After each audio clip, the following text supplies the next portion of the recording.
Listen, I've been stationed on 73 worlds across 4 galaxies, and I thought I'd seen everything.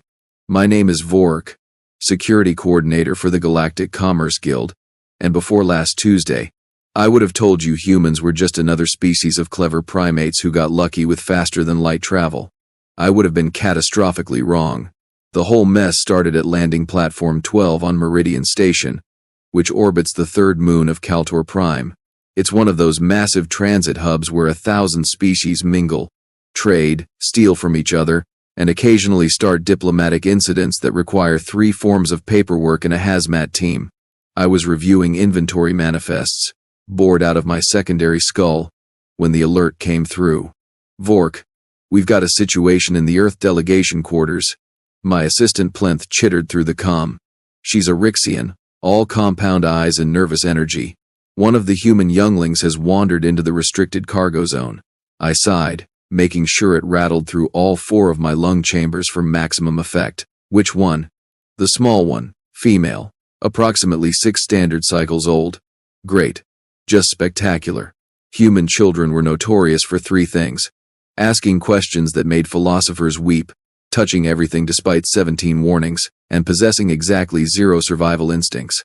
Send someone to retrieve her before she gets squashed by a cargo drone, I said. There's, a complication. Of course there was.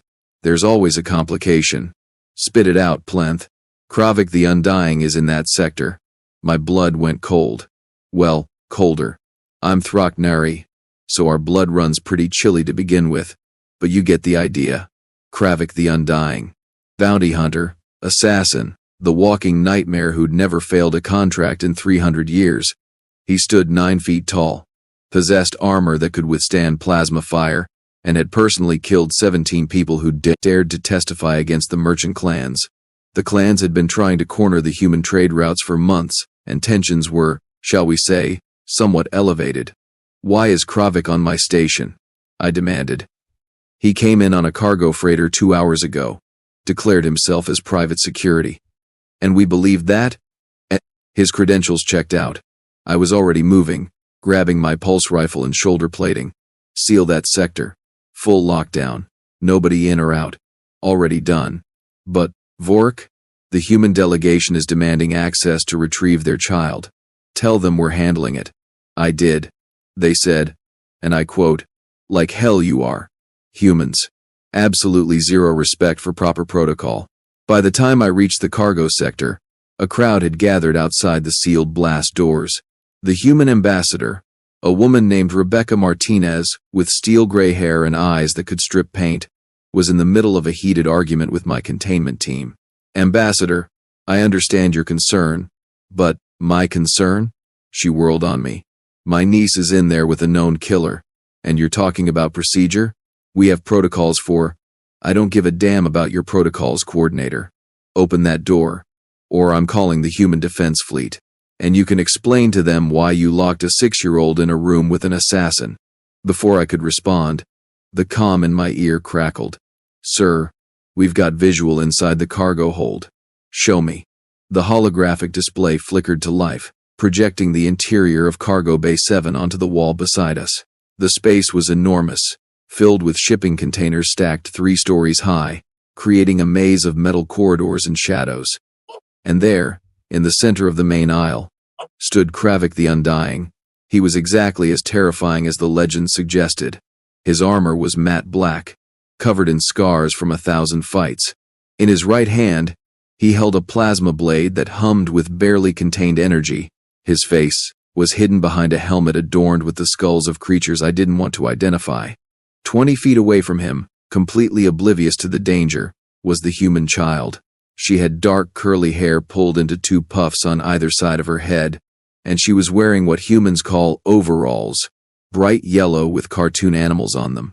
In her small hands, she clutched a stuffed toy, some earth creature with floppy ears. Oh no, Ambassador Martinez whispered. That's my niece, Emily. The child was humming to herself, examining a datapad she'd apparently found on the ground. She hadn't even noticed the massive killing machine standing in her immediate vicinity. Can we get a shot? I asked my weapons officer. Negative. Too much risk of hitting the child. These containers are loaded with volatile compounds. One missed shot and we're looking at a station-wide evacuation. Kravik took a step forward. Emily looked up. For a moment, nobody breathed. Across 4 galaxies, in 1,000 languages, every being watching that screen was thinking the same thing. That child was about to die, and there wasn't a thing anyone could do to stop it. Kravik raised his plasma blade. You, he rumbled, his voice like grinding metal. Human offspring. Emily tilted her head, studying him with the fearless curiosity that only human children seem to possess. Are you a robot? I am Kravik the Undying, bearer of 247 confirmed kills, terror of the Outer Rim, and… That's a silly name, Emily interrupted. Nobody's undying. My Uncle Marcus says everything dies eventually, even stars. I heard Ambassador Martinez make a sound somewhere between a laugh and a sob. Kravik seemed taken aback. Probably nobody had interrupted his introduction in 3 centuries. I have been contracted to send a message to your species. You have interfered in matters that do not concern you. I'm 6, Emily said. I don't even know what taxes are. My mom says I can't interfere with anything except maybe my brother's video games. Your delegation has disrupted trade negotiations. This is unacceptable. That sounds boring. Emily held up her stuffed animal. This is Pancake. He's a honey badger. Do you want to meet him? A honey badger? Kravik lowered his blade slightly. I am unfamiliar with this creature. Oh, they're the best. Emily's face lit up. They don't care about anything. Bees sting them, and they just take a nap and then steal all the honey anyway. Snakes bite them, and they're like, whatever, I'm gonna eat you now. Uncle Marcus showed me videos. They fight lions. That seems improbable. Lions are apex predators. Honey badgers don't care. That's what makes them so cool. I glanced at Ambassador Martinez. Is this accurate? She nodded slowly. Honey badgers are native to Earth. They're roughly 12 kilograms and feared by nothing. There are documented cases of them driving leopards away from kills. 12 kilograms? I stared at her. Done. That's barely larger than a standard cargo scanner. Like I said, they don't care. On the screen, Kravik had lowered his weapon completely. Your species maintains creatures of such disproportionate ferocity as companions? Well, not really companions, Emily said. They're super mean. But that's what makes them awesome. My mom won't let me have one, but Uncle Marcus got me Pancake instead. She squeezed the stuffed toy. He's soft, so he won't bite anybody. I see. Kravik stood silent for a long moment. Child, do you know who I am? You said your name already. I forgot it. Sorry. I am here to harm you. Why? To send a message to your people. Emily frowned, and in that expression, I saw something that made my scales prickle. It wasn't fear. It was the look of a creature trying to understand something fundamentally stupid. That's not very nice, she said finally. I am not paid to be nice. But don't you want to be nice? Being mean makes people sad. That is irrelevant to my function. That's a dumb function. Emily hugged Pancake closer. You should get a better job. Maybe you could work at the toy store. Then you'd make people happy instead of sad. Kravik actually laughed. It was a sound like metal scraping against stone, but it was definitely a laugh. I have killed warlords and crime lords. I have dismantled governments. You think I should work in a toy store? Yeah. It's fun. You get to play with all the toys and help kids find the best ones. You are either very brave or very foolish, small human. I'm Emily. Emily. He seemed to taste the name. I have never met prey that attempted to befriend me before killing them. I'm not prey. I'm a person. And you're a person too. Even if you have a weird helmet. That's when everything went wrong. Or right. Depending on your perspective. The cargo bay door at the far end of the room suddenly exploded inward. Through the smoke and debris, 3 figures emerged. They were Krath warriors. Mercenaries known for taking jobs too dirty even for assassins like Kravik. Each one stood 8 feet tall, bristling with weapons and augmented with enough cybernetics to make them more machine than organic. Kravik, the lead Krath barked. The clans send their regards. Your services are no longer required, and neither is your life. Kravik spun, putting himself between the attackers and Emily without hesitation. A setup, he growled. I should have known. What's happening? Emily asked, peeking around Kravik's armored leg. Stay behind me, small human. But I thought you were going to hurt me? Plans change. I dislike being manipulated more than I enjoy killing children. The Krath opened fire. Kravik's shields flared, absorbing the first volley of plasma bolts. He returned fire with his blade, sending an arc of energy that forced the Krath to scatter behind the shipping containers. This is bad, I muttered, watching the tactical display. Those Krath are going to tear through this whole sector. Ambassador Martinez grabbed my arm. Get my niece out of there. Now. We're trying. But trying isn't good enough. On screen, Emily had pressed herself against a shipping container, still clutching Pancake. She wasn't crying, which somehow made it worse. Human children were supposed to cry in situations like this.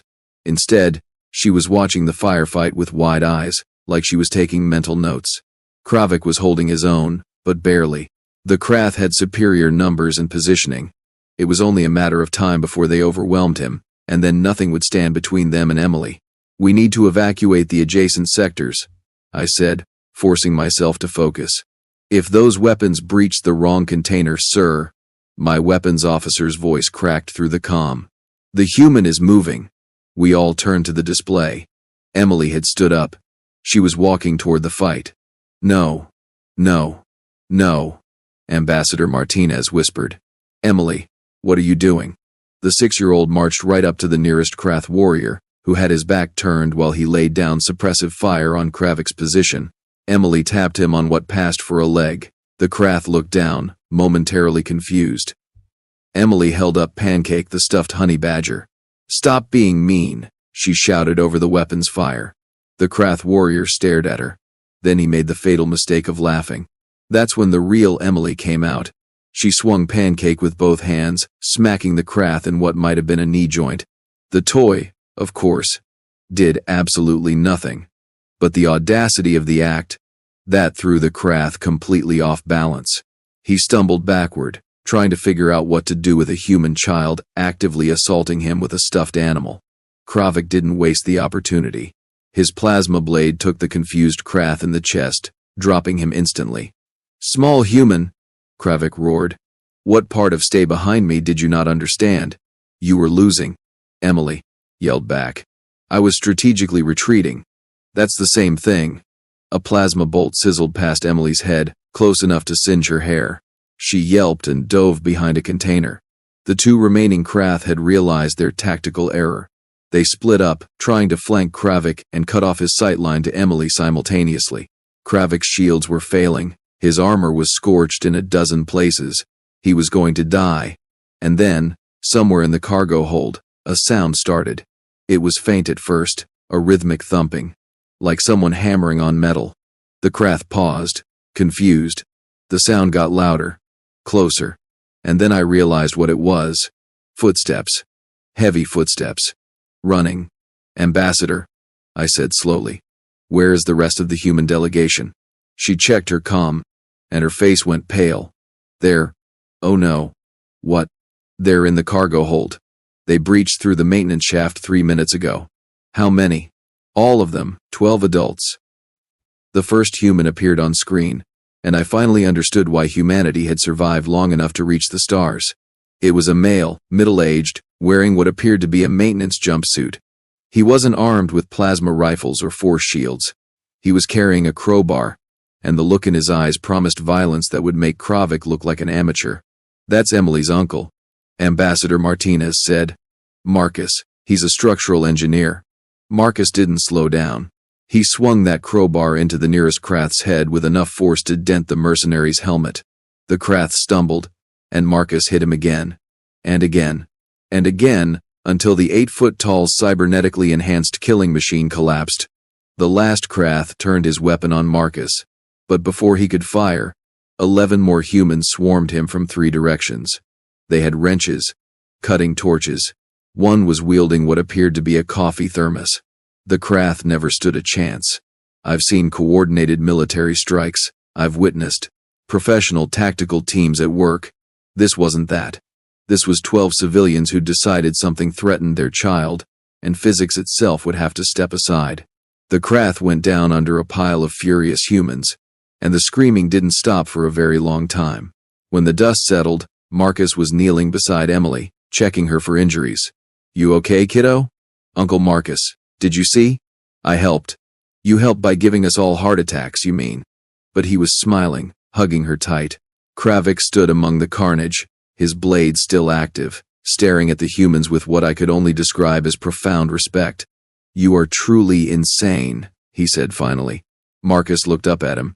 "You pointed a weapon at my niece. I was hired to do so. Then you should choose your employers more carefully." To everyone's shock, Kravik lowered his blade and deactivated it. He removed his helmet, revealing a scarred face that had seen centuries of warfare. "You are correct," he said. "I accept your judgment. Execute me if you wish. I will not resist." Marcus studied him for a long moment. Then he stood, still holding Emily. "No. No? Emily says you protected her when the Krath attacked. That counts for something." He glanced at the child. "Right, kiddo?" Emily nodded seriously. "He said plans change, and he doesn't like being manipulated. That's good, right?" "Yes, sweetheart. That's good." Kravik looked between them, clearly struggling to process this turn of events. "You would spare me? After I threatened your offspring? I would strongly suggest you leave this station and reconsider your life choices," Marcus said. "But yeah, you get one chance. Don't waste it." For the first time in recorded history, Kravik the Undying bowed. Not a slight nod, but a full, formal bow of absolute respect. "I am in your debt, human Marcus. And you, small Emily. I have learned something today." "What's that?" Emily asked. "That some creatures, no matter how small, should never be threatened." He looked down at the stuffed honey badger in her hands. "Perhaps there is wisdom in emulating the honey badger after all. See?" Emily beamed. "I told you they were cool. I finally gave the order to unseal the cargo bay. Medical teams rushed in, though the humans mostly waved them off. A few bumps and bruises, nothing serious. Ambassador Martinez pulled me aside while the situation was being documented. "Coordinator Vork, I want to be very clear about something." "Yes, Ambassador?"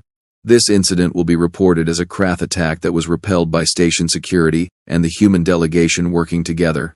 Kravik was an innocent bystander caught in the crossfire who helped protect my niece." I stared at her. That's not remotely what happened. That's what's going in the official report. Unless you'd prefer I mention how your security systems allowed an assassin onto the station, where he cornered a 6-year-old child. Ah, politics. The one weapon deadlier than any plasma blade. The joint defense narrative sounds excellent, Ambassador. I thought it might. As the humans were escorted back to their quarters, I watched Kravik slip away through a maintenance exit. Nobody stopped him. Nobody tried.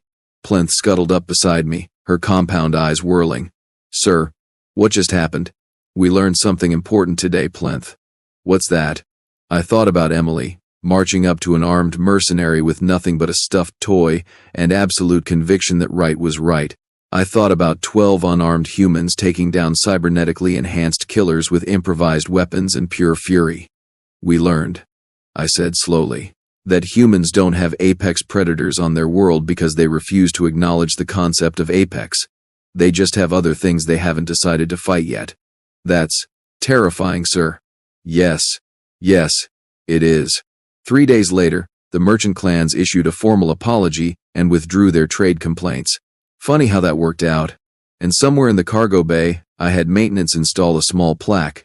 It read, "Here, a honey badger taught a legend to care." Emily made me promise to show it to her next time she visited.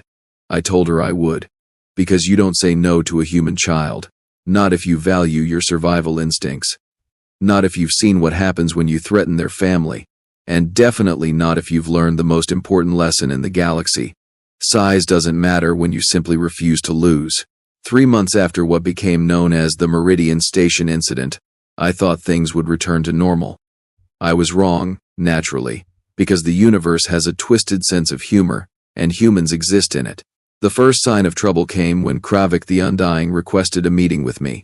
Not through back channels or encrypted communications, but through the official guild visitor registry. He walked right through the main entrance of Meridian Station like he was coming to discuss shipping manifests. "Coordinator Vork," he said, standing in my office doorway. Without his armor, he looked almost ordinary. Almost. The scars running across his face told stories I didn't want to hear. I require your assistance. I set down my data tablet. The last time you were here, 12 people nearly died and I had to rewrite an entire incident report. 13. Technically. You forgot the Krath I eliminated before the humans arrived. That doesn't make me feel better. He stepped inside, and I noticed something odd. He was carrying a bag. Not a weapons case or tactical gear. An actual shopping bag with tissue paper sticking out the top. Is that a gift? I asked, incredulous. For the small human. Emily.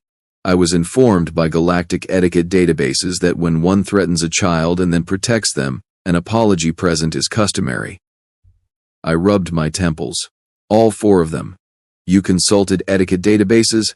Extensively. I have been doing considerable research on human customs. He paused. Did you know they have something called birthdays where they celebrate not dying for another year? It seems remarkably practical. Why are you here, Kravik? He set the bag on my desk. Because the merchant clans are planning something worse. I declined their original contract, but they have hired others, less discriminating others. My stomach dropped. Who? The Vex Collective. Oh, that was bad. The Vex Collective made Kravik look like a safety inspector. They were a hive mind of augmented beings who specialized in total annihilation contracts. They didn't do subtle. They didn't do warnings. They turned their targets into cautionary tales. Why tell me? You could have just left the sector.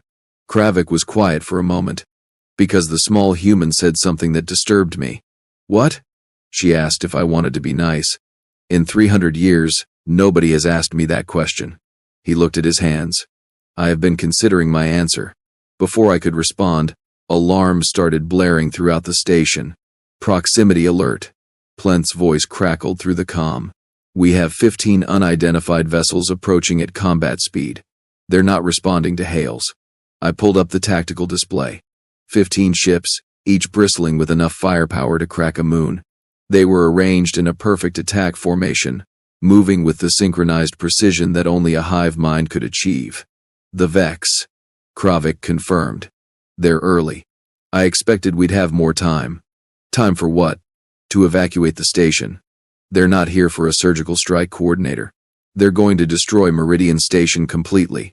The merchant clans decided if they can't control human trade routes, nobody will. That's insane.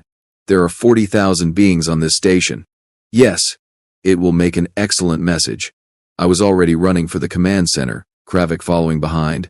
Plenth, initiate full evacuation protocols. Get everyone to the escape pods. Priority to families and critical personnel. Already started, sir. But we have a problem. Of course we do. The human delegation is refusing to evacuate. Ambassador Martinez says they're not leaving until we mount a defense. A defense?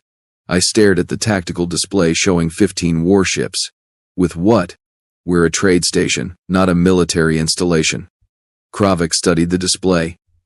You have defensive batteries, 12 plasma cannons, 8 missile pods, and a shield generator that could withstand approximately 17 minutes of concentrated fire. How do you know our exact defensive capabilities? I make it a habit to know these things, professional courtesy. The station shook as the first volley of warning shots struck our outer shields. Attention Meridian Station, a synthesized voice echoed through every speaker. You are harboring enemies of the merchant clans. Surrender the human delegation within 10 minutes, or we will begin destroying the station section by section. I looked at Kravik. They want us to hand over Emily and her family? Among others, the entire trade delegation, 23 humans total. That's not happening. I agree, which is why I have prepared alternative measures. What alternative measures? He smiled, and it was not a comforting expression. I sent a message before arriving. To someone who might be interested in this situation. Who? Marcus. The uncle with the crowbar. Oh no. The command center doors burst open, and Ambassador Martinez strode in, followed by her entire delegation. Marcus was there, along with a woman I hadn't met before. She was younger, maybe 30 standard years, with dark skin and calculating eyes. Coordinator Vork, Martinez said crisply. We need to discuss defensive strategy. Ambassador, with respect, you need to evacuate. This isn't your fight. It became our fight when they threatened children. She gestured to the woman beside her. This is Captain Amara Singh, Human Defense Fleet. She was visiting her sister on the station. Captain Singh stepped forward, studying the tactical display with professional interest. Interesting setup you have here. Outdated but workable. Captain, even with your expertise, we can't fight 15 Vex warships. No, she agreed. But we can hold them off long enough for reinforcements to arrive. What reinforcements? She checked her wrist comm. I sent an emergency beacon the moment those ships appeared. The nearest HDF patrol is 3 hours out. We just need to survive that long. 3 hours? Against the Vex Collective? I looked at her like she'd grown a second head. That's impossible. Marcus grinned. You know what humans are really good at, Coordinator? Apparently ignoring survival instincts, doing impossible things out of pure spite. He cracked his knuckles. Where do you need us? Against my better judgment, we divided the humans throughout the station's defensive positions. Captain Singh took command of the weapons batteries. Marcus and 6 others went to engineering to maximize power output. Ambassador Martinez coordinated evacuation efforts, ensuring every non-combatant had a path to the escape pods. Emily was supposed to be on the first pod out, emphasis on supposed to be. I'm not leaving, she announced, standing in the command center with Pancake clutched under one arm. Emily, sweetie, this isn't safe, her aunt said. Uncle Marcus is here. Captain Singh is here. You're here. She looked up at me with those unsettling human eyes. If all the grown-ups are staying, I'm staying too. That's not how this works, I tried to explain. Why not? Because you're 6 years old. So, I helped before. Martinez knelt down beside her niece. Emily, baby, I need you to do something very important for me. What? I need you to be brave and get on that escape pod. Can you do that? Emily considered this for a long moment. Then she hugged her aunt tightly. Okay, but you have to promise to come get me after. I promise. As Emily was led away by a very nervous Rixian attendant, the Vex sent their second warning. 9 minutes remaining. We do not bluff. We do not negotiate, comply, or be destroyed. Captain Singh, I said into the comm. What's our status? Weapons charged and ready. Shields at maximum. I won't lie to you, Coordinator. We're going to take heavy damage. Can we win? Winning is for people with reasonable odds. We're just trying not to lose too badly. That's reassuring. I don't do reassuring. I do effective. The Vex ships moved into final attack position, surrounding the station in a sphere formation that eliminated any escape routes. Time's up, the synthesized voice announced. You have chosen destruction. Every Vex ship opened fire simultaneously. Our shields lit up like a star going nova, absorbing impact after impact. The station groaned, metal screaming under the assault. Captain Singh returned fire, her targeting solutions precise enough to actually damage 2 of the Vex ships. Nice shooting. I heard Marcus yell through the comm. We're feeding more power to the forward batteries. Don't feed too much, Singh replied calmly while targeting another ship. I'd prefer not to explode from our own power surge. Where's the fun in that? The battle fell into a brutal rhythm. The Vex fired, we fired back, our shields degraded, and Marcus somehow kept pulling more power from systems that shouldn't have had any left to give. 15 minutes in, we lost shield generator 3. 20 minutes in, weapons battery 7 exploded, killing 2 of my crew.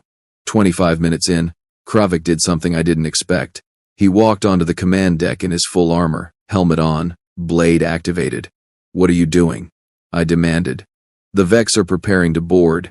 They've realized they can't destroy the station quickly enough, so they're going to take it by force and execute everyone. And inside, he checked his weapons. I am going to ensure they reconsider that decision. You can't fight an entire boarding party alone. I won't be alone. He gestured to the view screen, where I saw Marcus and 4 other humans moving through the corridors, setting up defensive positions. Your species has a saying, the enemy of my enemy is my friend. Today, I am humanity's friend. That's going to get you killed. Probably. But the small human asked if I wanted to be nice. He started toward the airlock where the Vex would breach. I have decided my answer is yes. The Vex came through the station's hull in 3 locations simultaneously. Each breach point vomited forth dozens of augmented soldiers, moving with mechanical efficiency, and they ran straight into Kravik the Undying and a handful of humans with improvised weapons. The security footage was something I'll never forget. Kravik moved like poetry written in violence, his blade cutting through Vex soldiers with centuries of practiced skill. But what made it remarkable was how he coordinated with the humans. Marcus would point out weak points in the Vex formation. Kravik would exploit them. A human named Patterson would toss a makeshift explosive. Kravik would time his attack to match the detonation. They fought like they'd trained together for years, when in reality they'd met 3 months ago under circumstances that should have made them enemies. Boarding party at Junction 7 is neutralized, Kravik reported, his voice steady despite the fact he'd just killed 30 Vex soldiers. Confirmed, Marcus added, though I think neutralized is a polite way of saying turned into scrap metal. I am trying to be nice, as instructed. You're doing great, buddy. But we were still losing. The shields were at 12%, we'd lost half our weapons batteries, and the Vex ships weren't even damaged badly enough to retreat. Sir, Plent said quietly, maybe we should consider surrender. They'll kill everyone, I said. They're going to kill everyone anyway. At least this way, some might survive. She was right. Mathematically, logically, tactically right. Which is when Emily's voice came through the station-wide comm system. Hello? Is this thing on? Every being in the command center froze. Emily? Ambassador Martinez grabbed the comm. Where are you? You're supposed to be on an escape pod. I didn't get on the pod. I had an idea instead. What idea? Well, Pancake and I were thinking. The Vex are mean, right? They want to hurt people? Yes, honey. But, so I called for help. Like you're supposed to do when there's bullies. My blood crystallized. Called who? I used the emergency beacon thingy to send a message to Earth. I told them bad guys were hurting my family. Captain Singh pulled up the communications log, her face going pale. Oh hell. She didn't just send it to Earth. She broadcast it on every human frequency within 50 light years. And she included video of the attack. That's not how military communications work, I said weakly. She's 6. She doesn't know that. Singh checked her tactical display. But it worked anyway. I'm reading jump signatures. Lots of them. The Vex must have detected it too, because their attacks suddenly became more frantic, more desperate. And then the human defense fleet arrived. Not a patrol, not a squadron. 27 warships dropped out of faster-than-light travel in perfect formation, and the lead vessel immediately opened a channel. This is Admiral Kowalski of the HDF Indomitable. We received a distress call from a human child, stating her family was under attack. His voice could have frozen hydrogen. Someone want to explain what's happening to my people. The Vex tried to retreat. They didn't make it far. I've heard humans describe their military doctrine as proportionate response.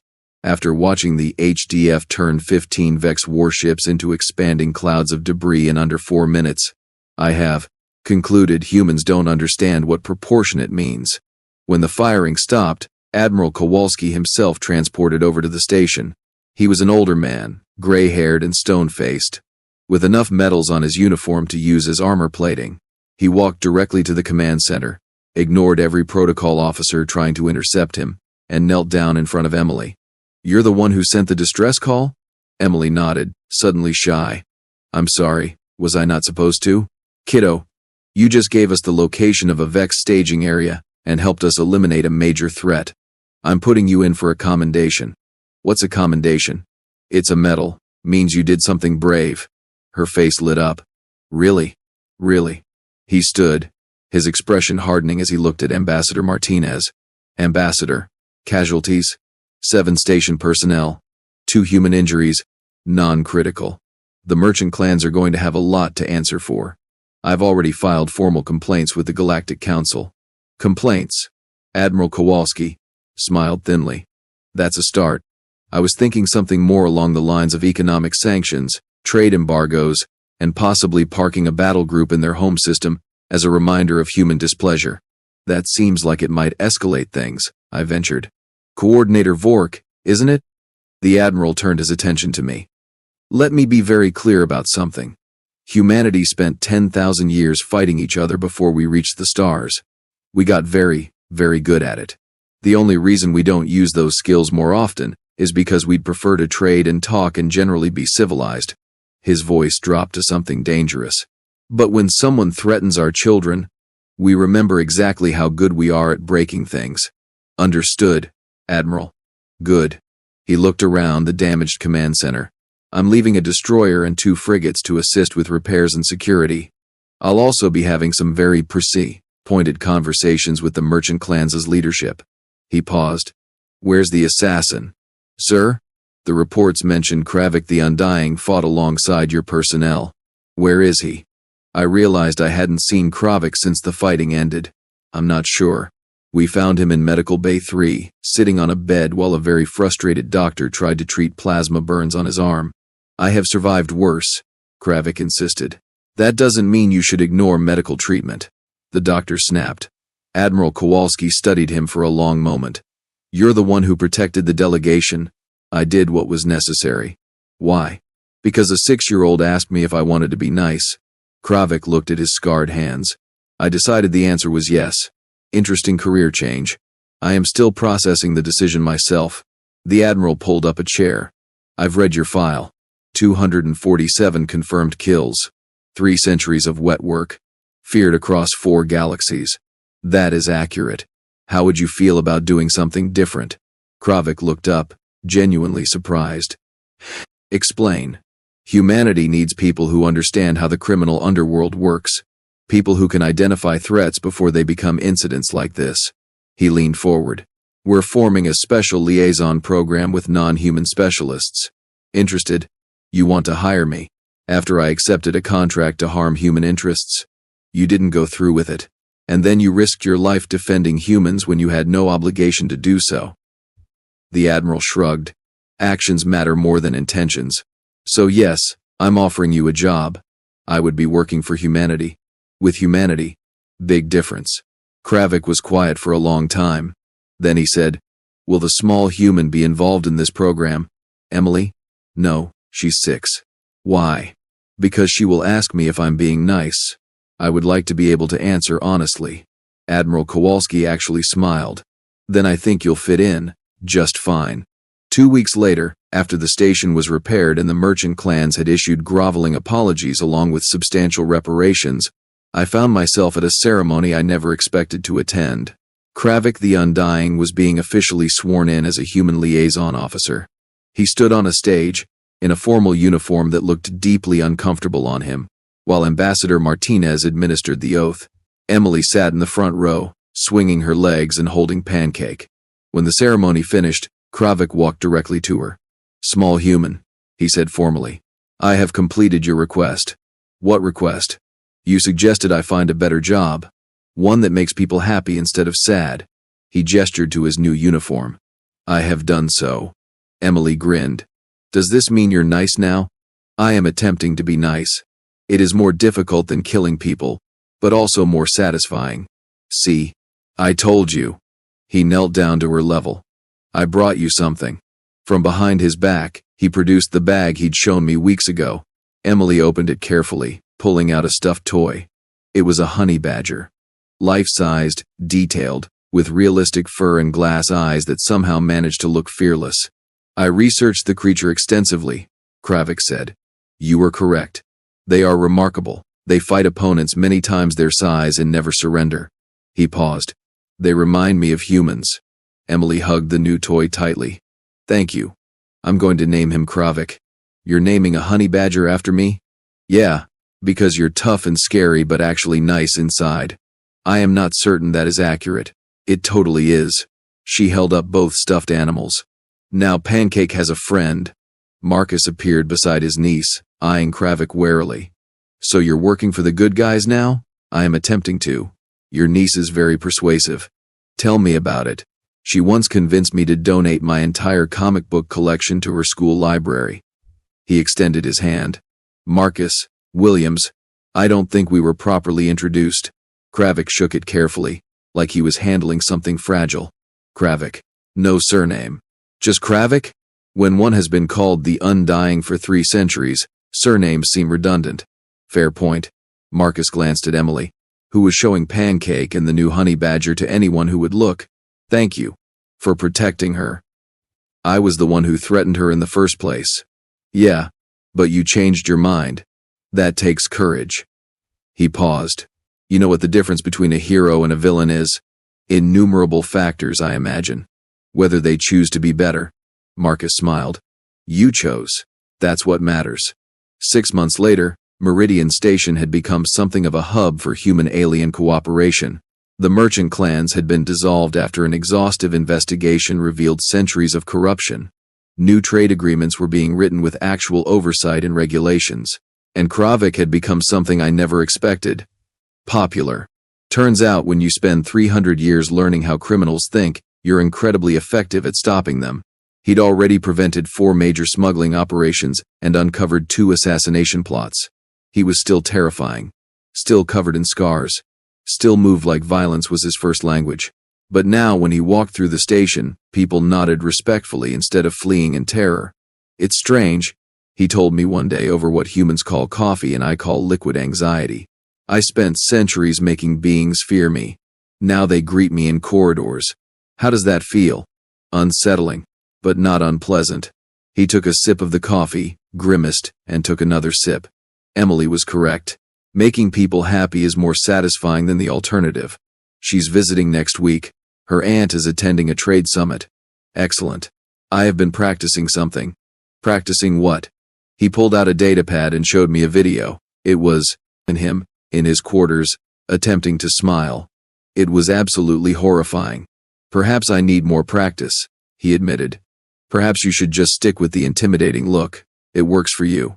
The day Emily arrived, the entire station seemed to brighten. She ran through the corridors with Pancake and Kravik the honey badger under her arms, pointing out everything that had changed since her last visit. Mr. Kravik, she shouted when she saw him. You're still here. I gave my word I would be. He knelt down. How are you, small human? I'm good. I'm 7 now. You have survived another year. Congratulations. That's what birthdays are. She bounced on her heels. Guess what? I told everyone at school about you. They didn't believe me at first, but then Uncle Marcus showed them the news footage. I hope it was not too frightening. Are you kidding? You're famous. Everyone thinks you're so cool. Kravik looked genuinely baffled. I am cool. The coolest. You're like a space knight. I have never been compared to a knight before. Usually the comparisons are less flattering. Well, those people are wrong. She held up Pancake. Do you want to have tea with us? We're having a tea party in the observation lounge. I am not certain I understand the protocol for tea parties. That's okay. I'll teach you.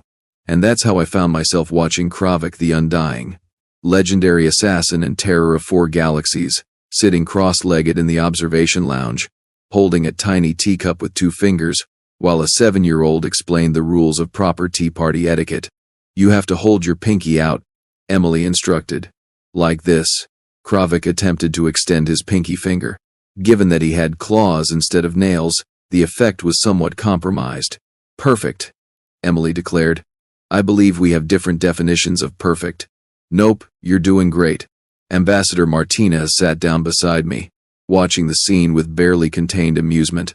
I never thought I'd see this. Neither did I. You know what the strangest part is? I think he's actually happy. She was right. There was something different about Kravik now. The tension that had defined him, the constant readiness for violence, had eased. He still moved like a predator, but now it was relaxed. At peace. Emily changed him, I said. Emily changes everyone. It's her superpower. Martinez smiled. She just sees the best in people and refuses to accept anything less. That seems dangerously optimistic. Maybe. But look at the results. I did. I looked at Kravik, patiently sipping imaginary tea. I looked at Emily, chattering about her school projects. I looked at Marcus, recording the whole thing on his comm with obvious delight. 3 months ago, these people should have killed each other. Instead, they were having a tea party. Coordinator Vork, Emily called. Come have tea with us. I should really get back to work. Please? Pancake wants to meet you. I sighed. All 4 lung chambers working overtime. I suppose work can wait. As I settled onto the floor, trying to figure out how to fold my Throcknari legs into something approximating Emily's position, Kravik caught my eye. He was smiling. Actually smiling, not that terrifying practice version. "Thank you," he said quietly. "For what?" "For not executing me when you had the chance. For letting the small human teach me something important." "What did she teach you?" "That strength is not the same as power. That fear is not the same as respect." He looked at Emily, who was busy pouring imaginary tea for Pancake. "And that sometimes the smallest beings contain the largest hearts. That's very philosophical for someone who used to kill people for money. I am evolving." He held up his tiny teacup and a toast to growth and to honey badgers, who teach us to be fearless. I tapped my cup against his. To honey badgers. And to the humans who name stuffed animals after reformed assassins. Is that a common human practice? With humans, I've learned not to assume anything is uncommon. Fair point. As the tea party continued, and Emily explained the complex social dynamics of her second-grade class, I reflected on the past few months. The galaxy had changed. The merchant clans were gone. New trade agreements emphasized fairness and transparency. And somewhere in the mix, a 6-year-old girl with a stuffed animal had convinced one of the most dangerous beings in known space to retire from killing and take up tea parties instead. Humans called it the power of kindness. I called it absolutely terrifying. But maybe, just maybe, it was the kind of terrifying the galaxy needed. "Mr. Vork," Emily said, interrupting my thoughts. "Your turn to pour. I don't have opposable thumbs in the traditional sense." "That's okay. Do your best." So I did. I poured imaginary tea with my 3-fingered hands, toasted stuffed honey badgers, and listened to a 7-year-old explain why being nice was more important than being scary. And I thought about all the data packets sitting on my desk, all the reports from across the galaxy of similar incidents. Humans showing up in conflict zones and somehow, impossibly, making things better through sheer stubborn optimism and occasional violence when required. They were spreading through the stars like a wildfire of good intentions and improvised weapons. The galaxy would never be the same. Personally, I was okay with that. Because if humanity could turn Kravik the Undying into someone who attended tea parties with stuffed animals, then maybe there was hope for the rest of us after all. "More tea?" Emily asked, holding up the empty pot. "Please," Kravik said seriously. "This is excellent tea. I know, right? It's imaginary strawberry. My favorite flavor." And there, in the observation lounge of Meridian Station, surrounded by the infinite expanse of space and the weight of countless civilizations, a reformed assassin and a 7-year-old human shared invisible tea and taught the rest of us something important. That sometimes the bravest thing you can do is choose to be kind instead of cruel. That redemption is possible for anyone willing to try. And that honey badgers, whether real or stuffed, represent something fundamental about humanity. The absolute refusal to accept that anything is impossible when someone you love is threatened. Kravik the Undying had tried to kill a human child. The honey badger philosophy killed the legend instead, and in its place grew something better. Something worth believing in. Something nice.